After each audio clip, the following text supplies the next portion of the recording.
வாஸ்துவில் ஆலோசனை தாராளமாக யார் வேண்டுமானாலும் கேட்கலாம். ஆனால் ஒரு வீடு கட்ட நினைக்கிறவங்க, வீடு கட்டிட்டு இருக்கிறவங்க இலவச ஆலோசனை கேட்பது என்பது மிகப்பெரிய தவறு.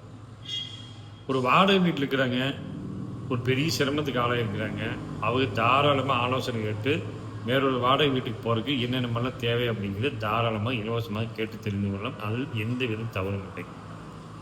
ஆனால் ஒரு 30 லட்சம் 50 லட்சம் இல்லை கோடிக்கணக்கில் 20 லட்சமே போடுங்க, அவ்வளோ அமௌண்ட்டை போட்டு வீடு கட்டுறவங்க இலவச ஆலோசனை பெற்று கட்டுவது என்பது எந்த விதத்திலும் பிரயோஜனப்பட போவதில்லை என்பதை தயவு செய்து புரிந்து கொள்ளுங்கள். அதற்குன்னு ஒரு தொகை கொடுக்கும்போது தான் அந்த தொழிலுக்கும் மரியாதை, உங்களுக்கு அந்த வாஸ்து மீது நம்பிக்கை இருப்பதற்கும் ஒரு நன்றி கடனாக இருக்கும். ஒரு தொகையை கொடுக்கும் பொழுது இல்லை அப்படின்னா இலவசமாக வாங்குற எதுவுமே ஈடேறதில்லை என்பதை தயவு செய்து புரிந்து கொள்ளுங்கள்.